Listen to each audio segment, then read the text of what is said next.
రేవంత్ రెడ్డి గారు ముఖ్యమంత్రి కాగానే వీళ్ళకి రెక్కలు వచ్చినాయి. 2023 నుంచి దివాలా తీసి ఇన్సాల్వెన్సీ పిటిషన్ నడుస్తుంది.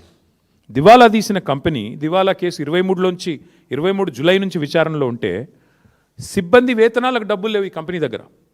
కేఎల్ఎస్ఆర్ అనే కంపెనీకి తమ ఎంప్లాయీస్కి జీతాలు ఇవ్వడానికి డబ్బులు లేక 15 లక్షల రూపాయలు అప్పు తీసుకున్నారు బ్యాంక్ నుంచి. కావాలంటే ఆ వివరాలు కూడా మీ ముందు పెడతాను.